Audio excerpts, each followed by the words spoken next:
democracy.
Hi, good afternoon. This is Mal from Hearts and Minds Development Center.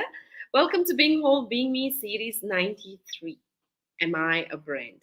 But before that, for our Christian friends who observe Good Friday, blessed Good Friday to everybody. We know it's a meaningful day.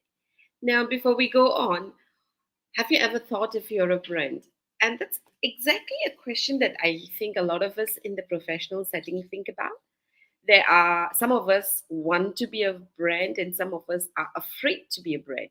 And guess what? I got lucky. And one of the reason International Women's Day conference that I was participating, Nini introduced me to this very wise looking guy, Zain Amri. And why wise, you will know when you see him because his wisdom is real, not colored, but real wisdom.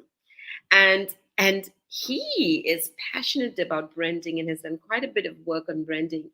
And we were very lucky when I asked him, Zain, would you come on the show? He said yes, despite it being a Friday. So let's put our hands together and welcome Zain Amri. Hello. Thank Hello. you so much for having me. I was just watching the video before and I realized I'm among many illustrious people. So I'm really honored and privileged to have been invited on this show. So thank you very much. Oh, that's very kind of you. Yes. So thank you for saying yes and making it on a Friday. And we are It's my sorry for the pleasure. slight delay. For some reason, our live No show was problem. delayed by 10 minutes for technical reasons that we haven't figured out. But for those who have joined us and who will be joining us later, thank you very much for joining us. But let's get some wisdom out of this wise Zain Amri. So Zain, so tell us a little bit about the wisdom on your head, the crown on your Okay, head. so I have a condition that is hereditary from 2 generations where it turns white at a very young age. So it started turning white in my late 20s. I don't know exactly when because I got so insecure that I dyed it every time. I dyed it black. And then I think at the age of 33, just after I kind of finished my solo album, I decided to kind of have a metamorphosis and shaved my head, my black or whatever color hair I had at that time, and I let it grow out, and this was the result. And then I did a poll and Oh, asked people if I should keep it this color, or color it back black, and everyone's like, no, no, no, no, keep it white. And the fairer sex said to me that it looks good, so I listened to them more than the men. So that's what it is forever. okay. Yeah. So what like what we were saying, we often see people with what we call salt and pepper look.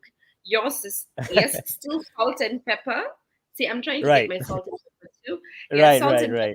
right. Just that yours is sour pepper. You said Yeah, yeah. It's this Sarawak pepper and salt. nice. All right, so welcome to the show. Thank you. It's amazing, right? Because I mean, I would call you an entertainer or a singer. So I was quite puzzled when we first met, and why would because we meet a lot of people who want to be what we call on the road to what makes you famous as to glamorous, right? And the entertainment Right. industry is seen as glamorous, right? Is I is guess so. perceived Yes. as yeah, it is Absolutely. glamorous. Yeah, and it's a lot of Yeah. hard work. And what Right. struck me when we had the conversation, which I'm very grateful for, is actually the transition you saw in yourself. So tell us a little bit about your transition from your past world to your current world and what you do in your current world. Okay. So let me just sort of give an understanding of, like, in my whole adult life, I think, or pre-adult life, I had kind of four eras. I would call it, as the kids nowadays call it, eras, even though we understand era as hundreds of years. But for them, era is like a phase. Right. So it was by chance that in my high school days, I had a bunch of friends. We loved singing together and stuff. We entered a competition. We won. We got picked out for a record label. We signed up and became a recording artist at the age of 17, barely out of SPM. So we kind of got thrown into the entertainment world. On my own part, I was sort of discovered by a director named Zarol Al Bakri at the time, and he wanted me to host a TV show. And then my sort of TV hosting career started at the same time. So I totally just got involved into the media world at that young age while I was still studying and doing my A-level degree. And then when I graduated, I was still kind of in it. I joined a radio station. I was an announcer on this now defunct station called Wow FM. And then I discovered another world. I went into the world of personal development, leadership, human behavior, strategic communications. I was working with this company that was training people around the world in leadership. And I joined it as a participant, to be honest.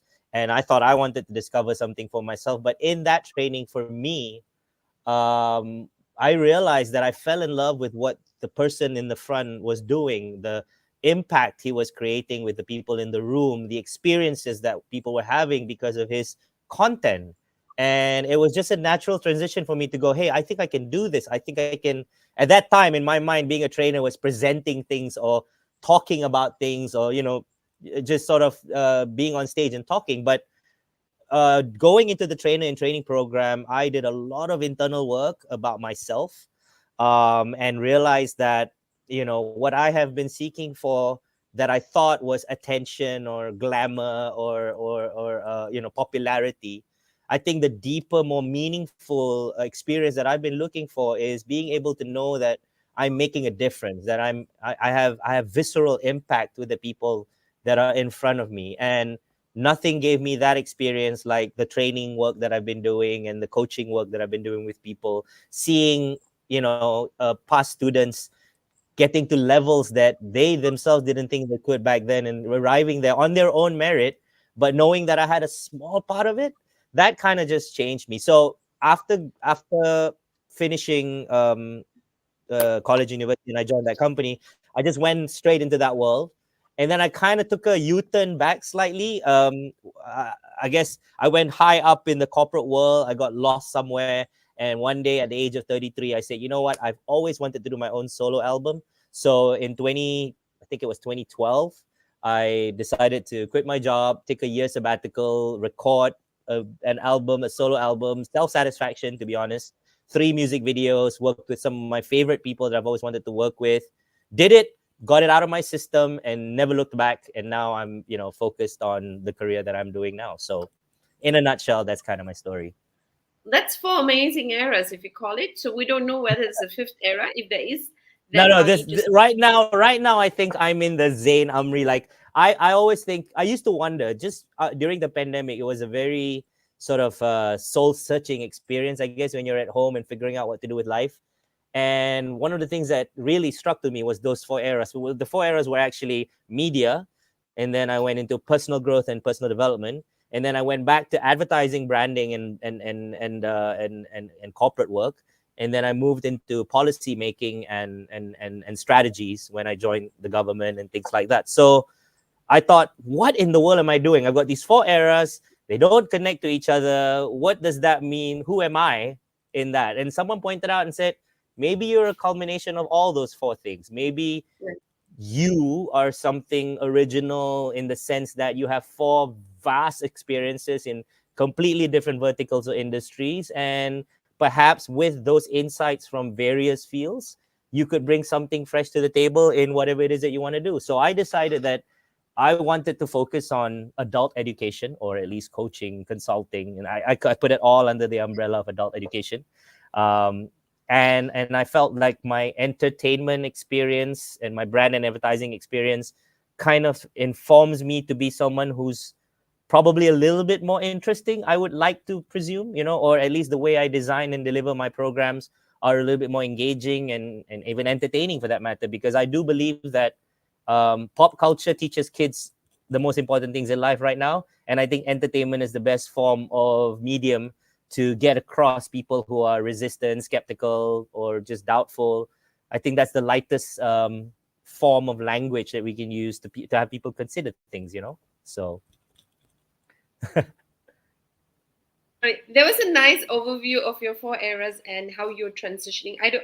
I think we are, well, I do think that we are always an accumulation of our past, yep, right? absolutely. I A think so total too. sum of I our agree. past stories, but it doesn't define us. Now, as I Of say that, course. I'm just going to say hello to Ruben. Hi, Ruben.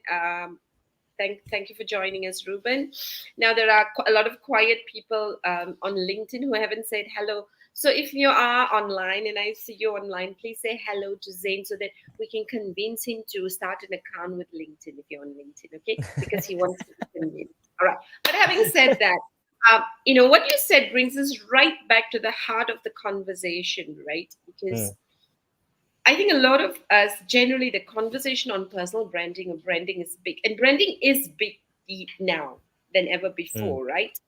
Hi, mm, Alvin. And so when we think about brand, so now if you really want to think, if I'm contemplating, I said, oh, do I want to listen to this talk? Am I really a brand, right? So if I asked you, what is your brand, Zane, and how did you realize your brand? But before we go that, right, mm. I wanted to just say that the word that kept coming, so if I'm going to tell you what I think is your brand for me, okay, I think you Okay. are a brand. Wherever you are, whatever you do, you're clear that you want to make a difference, you want to leave your footprint in people's heart, is what I hear. Absolutely. Absolutely. I think, hi, Rube. I think I have to take a bit of context or background to my upbringing. I'm an only child, and for 7 years, I think I was also an only grandchild. Wow. I was born in Malaysia, but I grew up overseas primarily until I was about 7 or 8.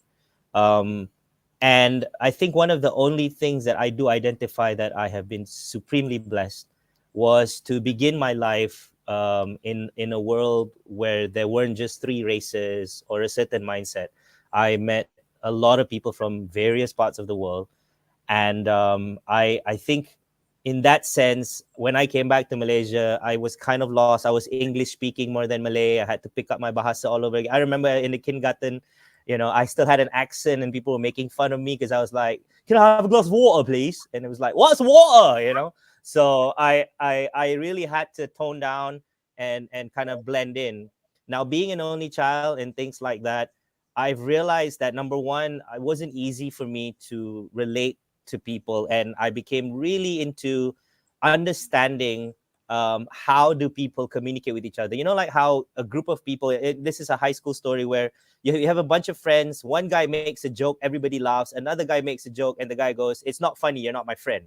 And you go, "It's the same joke. Why is this guy allowed and why is the other person not allowed?" So it really created this sort of riddle in my mind, like, how do people really communicate? And I think that was the beginning of my journey.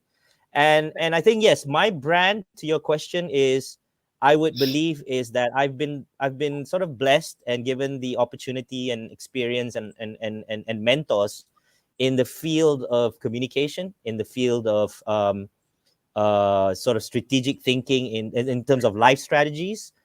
And I really do believe that everybody could achieve what they want if they could actually see the possibility that they have in front of them. I think we live in a world where we're born into some set of beliefs. I guess I wouldn't say it's my brand, but one of my causes that triggered my life causes was when I was in advertising. I met a lady named Bindu Sethi. She was the global strategic planning director of Gray, and she said to me in a workshop when she was in Malaysia, she said, in Asia specifically, more pronounced than in the West, there is an insight to all consumers in Asia at some level or some degree, which is your DNA defines your destiny. And I thought about it and I went, that's very interesting. And then she gave me examples because she's from India. And she said, look at India. If you're born a certain name, a certain level, you're expected to be a certain thing. Even in Malaysia or in other countries, there's always that know your station, know your family, know your values. You know, you orang negeri Johor or you orang negeri Kedah. It all carries its existing brand already. And that made me realize that part of the reason that people tend to struggle with who they are is they're trying to reconcile all these preset brands that they are born into, and also to connect with what they want. And I believe that to a certain extent I've been able to reconcile those things for me. The fact that I am able to do the things that I love, I get to do the job that I really enjoy, speak up to people that I really enjoy as well. And um and I believe that everyone can have this experience as long as they're willing to explore, confront, and resolve these differences that they're having in this life. Because I think life does kind of tell you what your brand is unless you define it yourself. And the other thing I want to throw in before I go any deeper is my definition of brand to the common understanding that I see in the marketplace. So when people come to me and they say, hey, Zain, can you do branding for my company? They tend to just mean logo, website, social media, colors, slogan, tagline. But in my line of work, when I do brand exercises for companies and for individuals like, public figures or celebrities and all that, my basis of the word brand is three elements. The first is function, the second is identity, and the third is culture. And this is aligned to Debbie Millman's brand thinking philosophy. If you're a book reader, you love reading books, check out Debbie Millman's book called Brand Thinking, which doesn't mean you're a brand person. It just means applying brand to your life, your job, the things you do, or whatever. And then the other person that I was inspired by is Aristotle, who wrote Modes of Persuasion. And Modes of Persuasion says there's ethos, pathos, logos, which is the same thing. Ultimately, to simplify, the word brand for me is just a modern slang for reputation, actually. If Bahasa Melayu, if I use Bahasa Melayu and I talk in Malay, I say to people, brand ialah nama baik, your good name. So if you ask people, they say, I don't have a brand, it's impossible. You have a brand the day you were born. It's the good name that you were born into, your family name, the neighborhood you're from. You already up attached to something. Now the question becomes, how do you take that and create your own brand? Like me, I'm Zain Amri, and Zain Amri, functionally, I'm about communications, personal leadership, growth. Identity wise, this is how I look. I'm kind of informal. I hate wearing suits unless I'm forced to. Pretty chill. I wear for comfort. And then my culture is I gravitate towards people like you and other people who always want to discuss growth and learning and just moving forward. So that's my brand, and that's how I apply it to my work. So I hope I answered your question on that in a You long way. answered more than you. I didn't have short, so I come from the era where I should have learned shorthand. I realized, but I wanted to just confirm a couple of things. You said two things, and I want to pick on Yeah, that, right? And sure. you said, was it observe, confront, and reconcile? What Yeah, was yeah. So observe? for me, it's always observe. You always want to. Okay, so I'll do a quick exercise that I do in my trainings with my people. Right, I want you to fold your Sure. arms. Just fold your arms, however you fold your arms. Look, do it with me right now, Mana. All right, fold Okay. your arms. Okay, now put it Okay, let out. me move it so And that people can see my arms. Okay. yeah, no, no, this is simple exercise for you to understand. So fold your arms naturally. Okay, fine. Now put your hands out again and fold your arms the other way. Okay. Right, and suddenly now you're going what? Right, and then now go back to the original position that you normally do, the normal arm folding that you would do, and then go to the other one. There's another way. There's a way that the other hand is above the other way, right? So now, Okay. right. So just a simple exercise like that will be based on three things. Observe that when I said fold your arms, you fold your arms the same way every time, automatically, without thinking. There is two ways, and you chose one way every time. Now I say observe, and I told you to do another way, and your brain went, what other way? Right, at first, and then you figured it out. But now you're aware of two ways. So if I said fold your arms now, you'd say which way, right? And suddenly you're double the possibility that you have in your life, and you don't even realize this. because you say, no, no, no, I'm very flexible. Oh, yeah, fold your arms. Same way.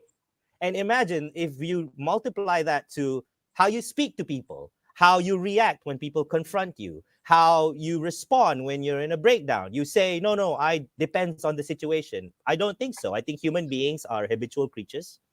And sometimes we don't notice our habits. And only with an attitude of brand, where we see ourselves as a perception of others, or perception by others, can we be conscious of these things, right? And Nice. and and more importantly, folding arms is a body language of showing that you're closed and things like that, right? And people do that naturally without even thinking. When in my training, every 5 minutes, I'll always say, unfold your arms. And then you see some people going, oh, right? And they don't even realize it. So I think life is like that. I think it's a pursuit of self-awareness and consciousness. I think that is absolutely the ultimate goal that I have with people, to strive Nice. for consciousness and awareness. So what I'm getting is I love the fold your arm exercise, but I was glad Mhm. you didn't ask me the third time fold your arms, because I wouldn't have asked you which way. I would have just folded whichever way that came to me. Right. No, but it gives you Yeah, that the new a new yeah, possibility, right? That's the whole point, right? exactly.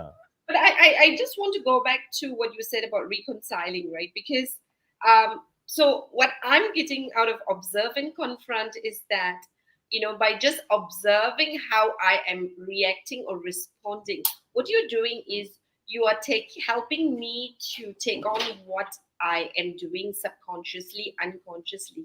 You're bringing Right. that up to my awareness. And Yep. then I don't know whether I'm understanding it correctly. So confronting that, hey, there are other ways, there are other possibilities, right? One, Right. but then we are also looking at reconciling, which is where I now exercise the power of my choices. Do I Correct. want to be this or this and that and whatever else it should be? Because what Right. it's helping me is the connection with what you said about, your past, as to we are born with a brand, right? And when we Yeah. are born with a brand, what happens is that we hear what people want us to be. Now, we are Absolutely. now observing what we've just taken on unconsciously, and then now Right. choosing to be who we are is what I'm hearing. Yes, and the truth is there is no right way of folding the arm. It is your Exactly. choice. But at Right. least whatever way you're folding your arm, it is no longer dictated by your surroundings. It is a conscious choice why you fold your arms a certain way. And if you fold your arms in a way where you can't see your watch and you wonder why you don't know what the time is, then that's feedback for you to go, okay, I need to fold my arms the other way so that my watch is always on the top. So it's more conscious rather than I don't know why I lose my temper. I just always do. You hear that kind of sharing sometimes. Like, oh, I don't know Right. why I just break down. The truth is, my mentor when I was learning my training, the mantra he had on his training is, "What are you pretending not to know?" So I Oh, always carry whoa. that thought. Whoa. Yeah. So it's not the truth. And how he always does this, and it's a coaching method that I do as well. Whenever I ask someone and they get stumped, for example, I say, and this is a question I love to ask people in my trainings: what do you want to be when you grow up? And then I'm asking 40-year-old people, they're going, what are you talking about? I'm already grown up. I said, I know, but play along. What do you want to be when you grow up? Meaning, what's your dream, ideal goal? And some people will say, I don't know. All right. Right. My trigger of asking them next would be, pretend you know. So if you Ah, pretended you knew, what would be the answer? I'm not nice. saying that's the answer, but it's a good start, right? Because the Lovely. reason you say you don't know, it's not absolute ignorance. It's actually resistance to the answer. What it would mean if I let it out of my mouth. If I said what I want to be when I grow up is Batman, and then there's that possibility people will laugh at you or ridicule you. So you say, I don't know, right? You won't say it. So the idea that I think the mind already has its answers. It may not be the right answer, but it always has an answer. The thing that stops us from actually looking at what that answer is, what I mean by confront, is pretend that you know, right? And if, for example, when you say something like, I don't know why this person isn't responding to me, I've tried my best to win them over and they're not budging, I tend to ask as a coach, what are you pretending not to know? If you knew why this person is resisting you, why do you think it is? and then Nice. go and try that and go and fix that. And if it doesn't work, pretend that you know another reason and another reason and another reason. The whole point is you can't use I don't know as a reason for non-action, which is what I think a lot of people tend to do in many degrees, right? Mm. Where they say, I want to be this way, but I don't know how. And I'm like, that's ridiculous. Not in the era of Chat GPT and Google and Bing and every possible information on the planet. You know that there are things you can find that are not even legal to find out online. And you're telling me you can't figure out how to lose weight? That's ridiculous. Like, or I don't know how to improve my relationship with my spouse or my friend. It's like that's impossible. We live in an era that these kind of things are no longer a riddle. At Yeah, the very yeah. least. So Because yeah, yeah, what you're saying is the two words that I've learned over the years is that sense of commission and sense of omission, right? So right, when right, you make, when you make a mistake, it's very easy because then you know you've made a mistake. But because right, I don't want to make a mistake, I choose inaction. right, right. I Absolutely. rather It not dream. I rather not say anything because then, and that's known as sins of omission. That the things that you will never get to do or to live to realize who you are and your potential, right? And right. yeah, it'll close down all the your world of possibility, right? So that's what you are, Absolutely. yeah, helping us now. I've got one more question based on what you said is now you said your work on brand, because I'm sure people who are listening and watching right now will like the Hmm. words that you, so if they want to take back, help us understand how you so I get, so you talk about function, identity and culture. Right. So give us an example of how function, identity and culture comes together Okay. for a brand. So Yeah. the best example I tend to use that everyone can understand is McDonald's. All right. So McDonald's, and I'm not saying this is literally, but just sort of as an educational conversation.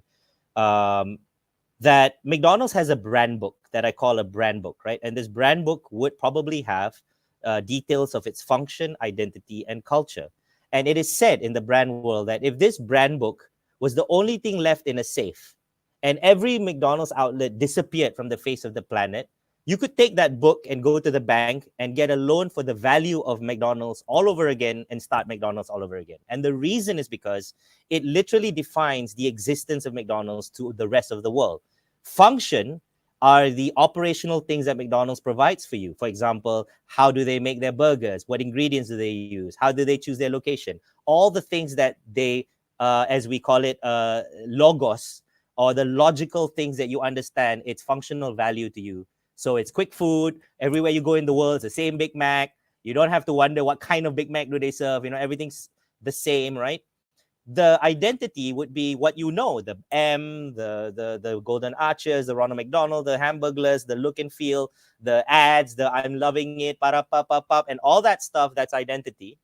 And then culture is their employee culture and their consumer culture. So we know that they have their McDonald's University, they have Employee of the Month, they have a great training program, everything structured so that McDonald's will always be McDonald's. You won't have a McDonald's that suddenly has a different color or a different kind of waiter or a different kind of service. So brand is really kind of institutionalizing who you are so that it no longer becomes a victim of personality or individuality or external circumstances. You stand your ground. Yes, sometimes you have to shift according to, say, political awareness or correctness or the way things are going. But essentially, the brand is the same, right? So for me, I think when I work with companies, I first go into that. And when I say, okay, you want to develop your brand, what exactly is the value of your brand functionally? Like, what is it that you give people? If you didn't exist, what would people be missing, right? And how do you deliver that? So if you say you are someone who stands for a personal sort of personal and engaging experience, customer experience, but then I message you on your social media and it takes you 48 hours to reply, then your brand is not in sync. You say you're something, but you don't perform the way you say. Because ultimately, the brand exercise is to develop an institutionalized promise. And this promise is the north that the entire organization needs to understand, needs to get behind to deliver, right? And when it comes to life, a culture example I will use was an anecdote that when JFK visited NASA, he met a janitor, and he asked the janitor, "Hey, what are you doing there?" And the janitor said, "Sending people to the moon." And that is an example of brand. That man relates to the mission of the entire organization, even though people may look down on him or seem that he's doing a menial task. To him, he is part of a bigger dream. So building a brand is really like I said, an institutionalized way to rally the people you work with, the people you want to connect with, the people you want to have consume your products and services, and building some sort of in this today's digital world as well, to add as a additional note, it's like building a tribe. So for example, like Hearts and Mind, if you are a brand entity, who are the people you want to attract? Who are your tribe? Right? It is in fact tribalism in that level, or that term, is exactly why we buy the products that we buy. That's why I would choose this watch versus expensive, luxury watch, because I am not of a brand that I want to show off a 5-digit watch. I'd rather have a simple functional smartwatch that tells me when I need to lose weight, because that means a lot to me. you know so that's all what brand is. We are a culmination of many brands. Yeah. So I think it is really easy because our audiences are usually individuals. I'm sure Yeah. individuals who might be representing organizations. So Right. organizational brand clear, right? But Right. let's bring this down to individual levels of Sure. personal branding, right?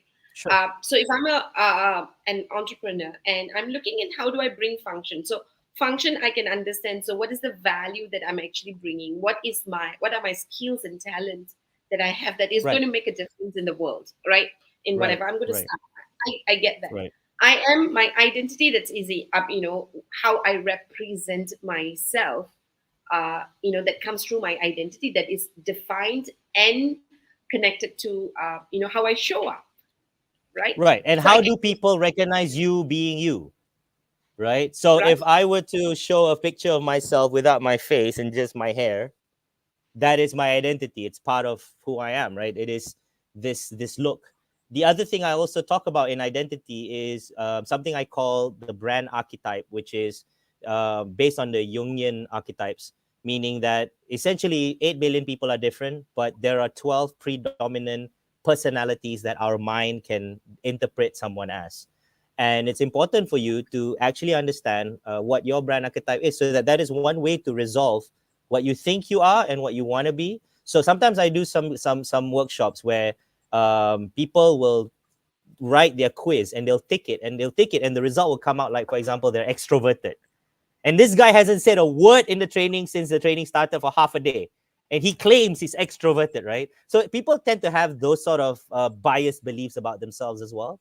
So it's best for you to take a test and also get other people's feedback on that. So, for example, if my personal brand archetype, I'd like to believe I'm a sage. Again, I'm trying to go for the sage archetype. I'm trying to be someone who sort of gives out sort of thoughts and things like that. But some of my friends actually say I'm a hybrid sage and hero, where I tend to, it's got to be me. I can't kind of do a topic and give it to someone else and deliver it. It doesn't have quite the same value as I would do it myself. So little distinctions within the identity of asking what are the colors that works for you. Mala, like you're a certain person, you products provide a certain value. Must you be in black all the time, for example? Maybe a color that would fit the emotions that you'd like to provoke to people could be something that you could think of, right? If Mm, you're a restaurant, orange is a color of hunger. So there are sciences behind these things, colors, fonts, and things like that, and applying and manifesting it according to the brand promise that you want to provide, right? And then finally, culture would be, how do you work with people? How do people work with you? How easy it is? What is the way you say supervise your subordinates, for example? How do you treat your partners? How do you balance your social professional life? And things like that. How do you measure so who is your ally can I and who is your Yeah. So Sure. things like Can that. I say then culture at an individual level is how consistently you show up in a similar way because brands are consistent, Absolutely, right? absolutely. So it's about making a decision that um when it and bear in mind, when I say brand, this is something that sometimes people can interpret as, oh, is this the thing that I do when other people are around, and then when people are not around I can do something else. To a certain Right. extent it's possible, it is possible. So I'm not saying it's not possible, because there are a lot of leaders that we know them for one thing, but they're not just that thing. There are a lot of things that they never kind of reveal to the public because it's not public space. And sometimes that's the problem with the internet, when people reveal their private stuff and we judge them on that. And we tend to forget what's that got to do with them doing their jobs, right? So this is their personal space. Yeah, we may have an opinion of that life choice or whatever, but essentially, will that affect that person's job and how they relate to me? Because they're not my friend, they're my politician, or they're my CEO, or they're my client, right? So we also have to understand that our relationship to people right now, because of the information age, is we tend to kind of jump to the, oh, you know what, I finally figured out that guy's not a great person. And I always tell people, which person, if you dig deep enough, is a great person?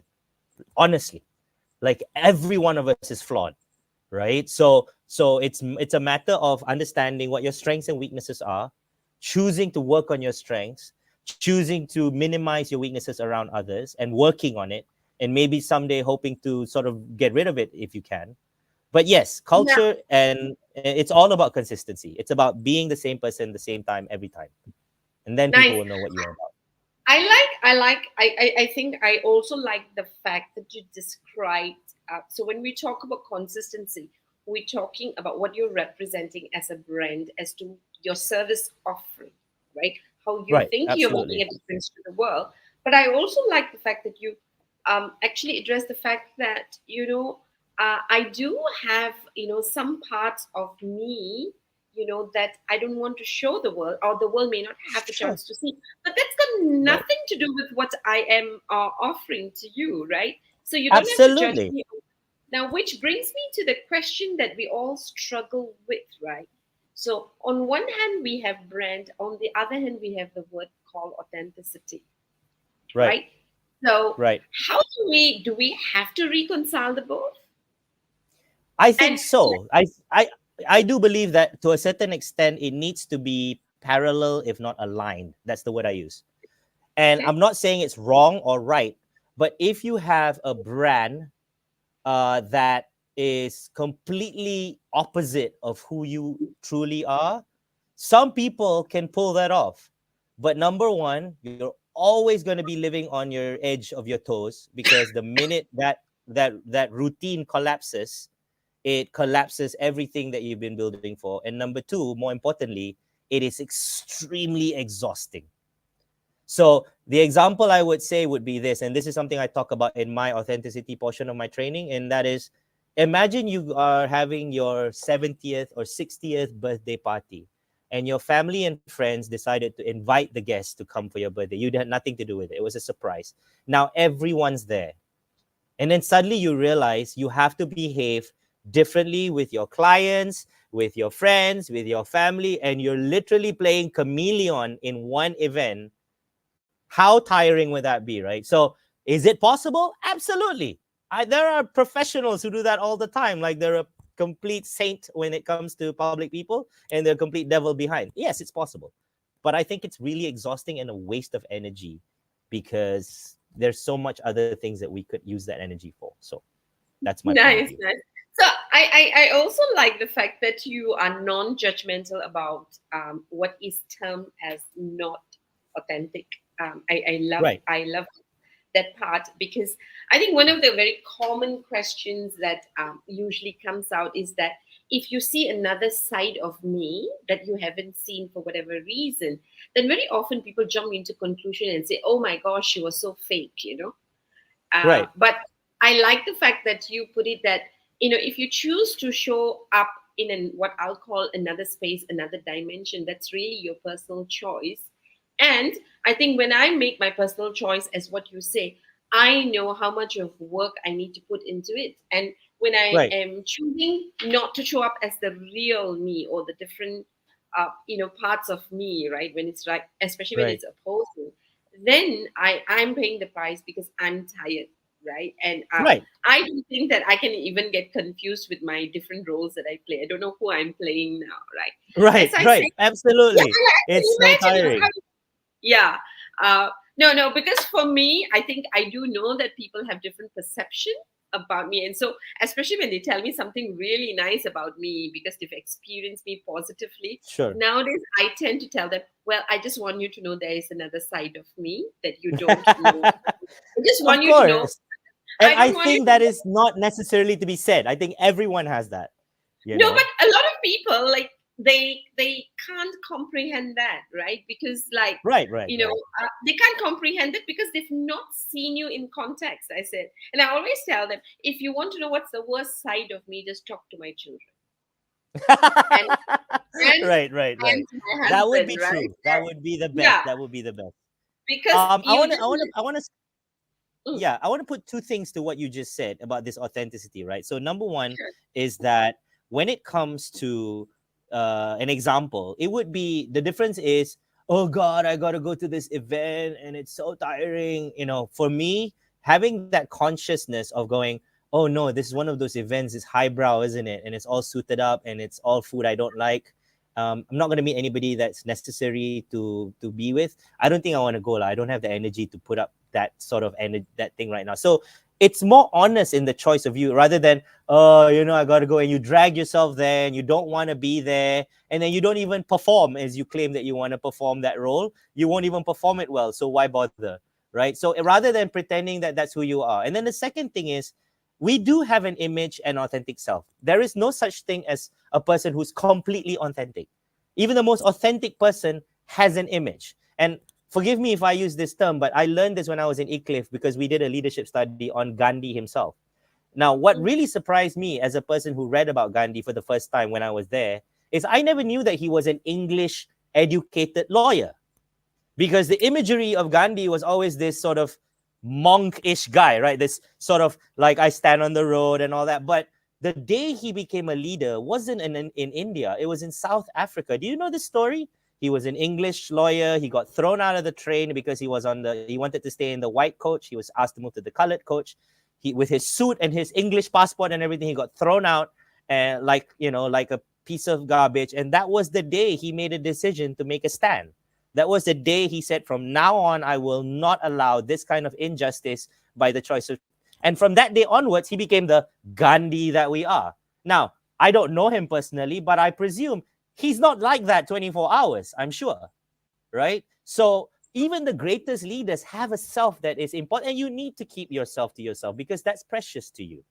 Right? So for me, do not ever think that you're in a pursuit to say, I want to remove all my pretenses and be this completely authentic person. I think that's a little bit ridiculous. I think it's more about managing the fact that rather than having an image that controls your choices, it is you who control what your image is, and be consistent about it such that it's productive for you rather than non-productive. Why would you want to have an image that is stubborn or righteous or opinionated? If that's what people think you are, is that how you want people to continue thinking of you? So maybe you want to shift that, right? Maybe you are opinionated, but when it comes to people giving their opinion, dengar lah, as I would say, right? Just listen, right? Keep those opinions to your brain and go back and, do whatever. But for the benefit of that relationship and that engagement, choose a better brand, choose a better nice. image, you So I know? want to tell you what I love, what I was shocked and I loved about Gandhi when I read his autobiography. He's flamboyant, Right. He's loves dancing, amazingly, yeah, loves he's dancing, such a and normal guy, right? flirts. Yeah, Now, but what I also loved about him, and you're absolutely right, because you've introduced us to the word persona, right? Or image. But I'm not too sure whether I totally agree with everything that you said. But for me, I think, yeah, when you spoke about, how we say sometimes dread going parties. So, for example, I dread group meetings. I don't even like right, going out with my friends in threes, not because I right, don't like crowds. I mean, people will see that, I when I'm in crowds, I come alive, right? And right, right, do I so and then when I go into a crowd, I choose to make the best out of it. But Hmm. having said that, Hmm. my preference is always one on one. Now, why? Because Right. I love intimate conversations. I love Sure. for us to just talk about you and me without censors and whatever you would put into that space, right? But it doesn't mean Absolutely. that. So the common one is like, so when you are in the social setting, you're acting. I said, no, I'm not.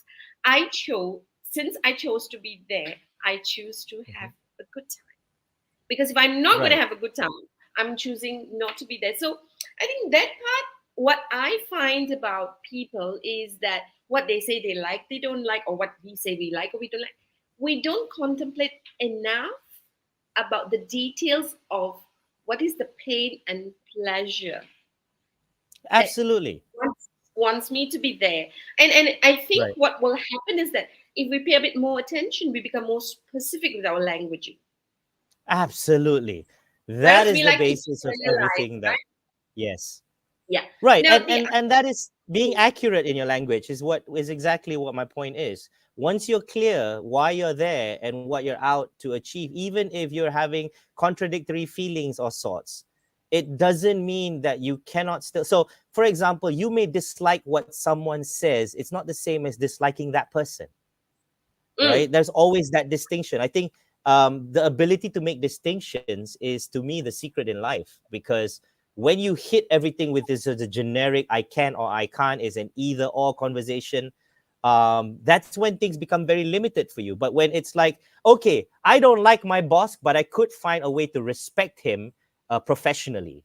Is that possible? Because some people is like, oh, I hate my boss. He sucks. He's the worst. He's terrible. It's just one side and nothing, rather than being a little bit more refined and saying, okay, I don't like his social skills. He's a little bit brash, but I can see why he's where he is in terms of certain things, because he has to have a reason. You need to acknowledge everybody's good and bad. And for me, to tweak what you're saying, I wouldn't say I'm embellishing or enhancing my personal, my public self. I would say that I'm tweaking who I am to fit the need of the person that I'm with, if I chose to be with that person, or engage that person. If the choice of mine is to be with that person, then I want to fit that person's needs of what they need to the person that I am. So an example would be, I'm having a crazy day, I'm stressed out, but a friend calls and says, I need to talk, I'm having a bad day. Now, I can make a choice and go, hey, I'm having a bad day too, let's all crap on it. Or I would actually go, okay, this sounds more serious than mine. Even though I'm having a bad day, I'm going to put it aside. And even though I'm having my own grungies, I'm going to be there for this person right now and just try and focus out and not think about myself. So, is that a lie? Are you being dishonest that you also had a bad day but kept it to yourself? I don't think so.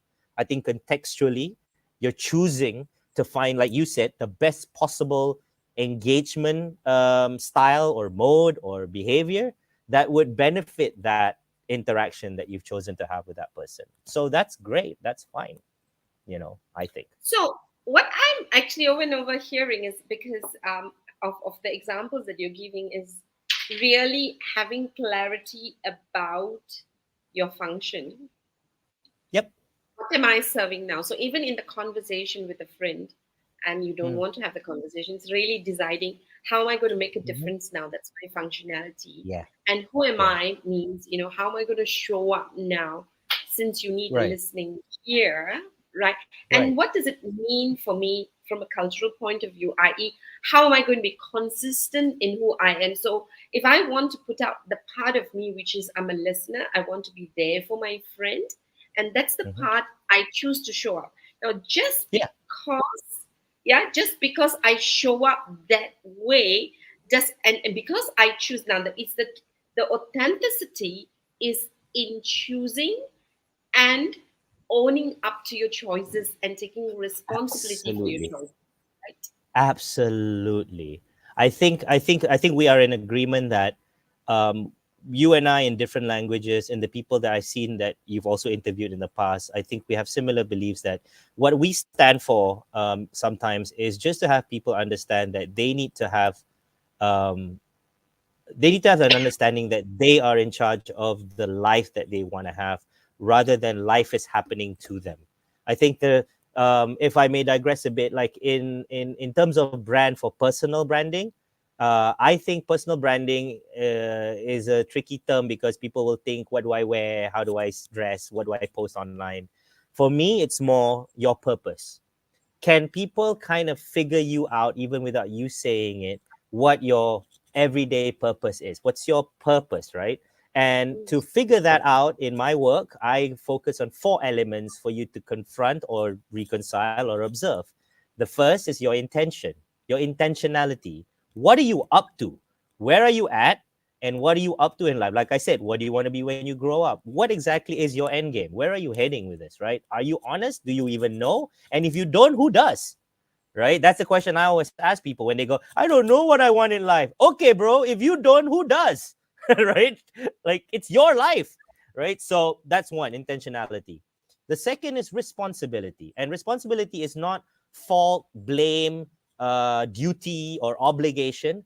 To me, the terms that my friends and I use is responsibility is actually two words, response and ability, meaning life will happen, the world will spin the way it's been spinning for 10,000 years before we were born and after we die. The question becomes, how do we deal with it? What do we do about it? Rather than, oh, woe is me, right? So, what is the ability of our response? The third is authenticity, what you mentioned, meaning, who exactly are you? That if you didn't have to pretend, how would it look like? And now, how does this thing exist in the world and find a space where it's accepted, loved, and admired for exactly that? And then the last one was possibility, meaning what other possibilities do you even see for yourself, even without anyone else telling you? If you can answer these four elements clearly to yourself, I'm certain that your purpose or discovering your purpose is very close already, because it's just looking at these four things and making sense of what that means for you. How does that look like as your end game? So, yeah, Right. that's my simplification of personal brand, so But to yeah, speak. that is simplification that's really deep, because what I'm taking out of your purpose and your personal branding, the connection is that um, I'm taking back that, we are expressing our purpose Yes, through absolutely. whatever we call our branding, and it has to be a inside out approach and outside in Hmm. approach, where we're checking Hmm. in and reconciling, which is where consistency sits in, right? So if Hmm. I choose to be an extrovert today at Hmm. a function, that's because it's Hmm. purposeful. Right. And yeah, that's purposeful, and that's where authenticity sits in, because I'm doing it because this is me. This is why I Hmm. want to do it, and because I want this result, this is how I make a Hmm. difference. I choose to show up Yep.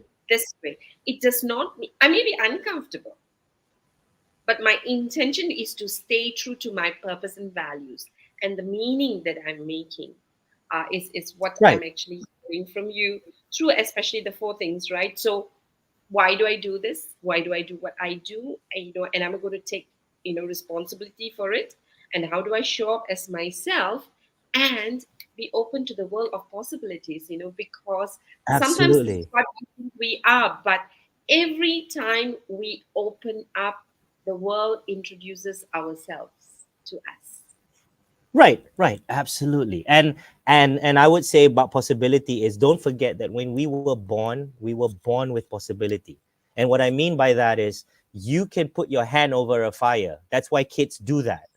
It's possible. Oh, fire! I want to put my hand there, and then they burn their hand, and then they realize I cannot put my hand over the fire. Or when we were kids, we can look at an auntie and say, "Oh, auntie, your clothes look like curtain." Why couldn't we say that? It's possible. But then our parents or our grown-ups say, hey, don't say that. So then we realize it's not possible. So we actually live in a very vicious cycle. I mean, every one of us, including myself, especially even when you're from an Asian world where it's still a bit more conservative, you grow up being told what you're not supposed to do, what you cannot do. Some of them are true, because the people who tell us all this, they're not doing it to hurt us. They're doing it because they love us. They're doing it because they're afraid we're going to get hurt, right? So if we say, I want to be a rocket scientist, your family will go, are you sure? It's not going to be easy. It's going to be tough. And they kind of say that to you because they care. But some of us sometimes misinterpret our life experiences as, I can't. As a first timer, as a 14-year-old, you have a crush over a girl, you go to her and say, hi, I like you. And then she goes, go to hell. And then you realize, oh, okay, I can't just simply go up to people I care about, or I think is interesting, and say that. So I think I don't deserve to tell people that. And that's a new belief. It's stuck. It's locked. It's no longer a possibility.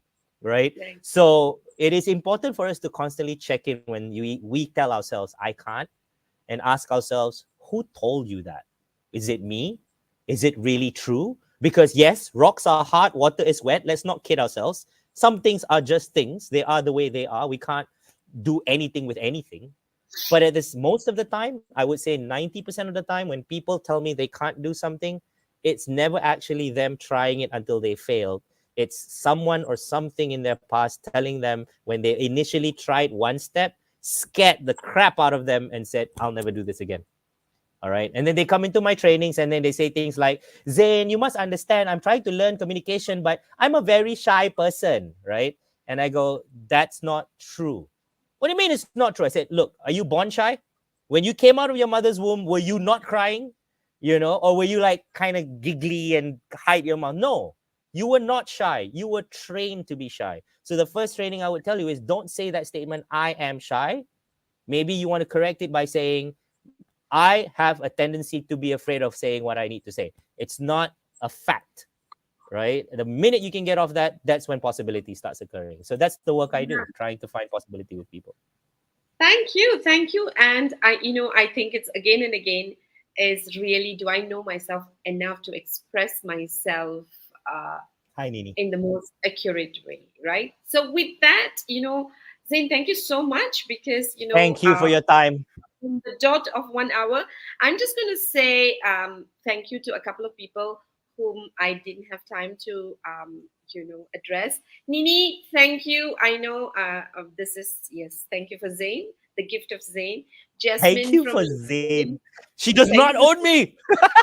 doesn't matter. If it is Okay, not good. for her, I don't think we would be sharing the screen Of now, course. right? So Thank you, thank you, Nini, for Nini. introducing us. And I still love you more than Zain, okay? And Jasmine from LinkedIn says adaptability at its best. Zain, thank you.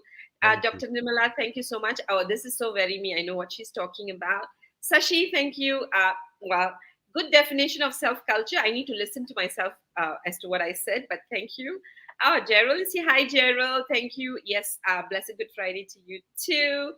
And Nimala has said, one is a culmination of all sorts of background and experiences.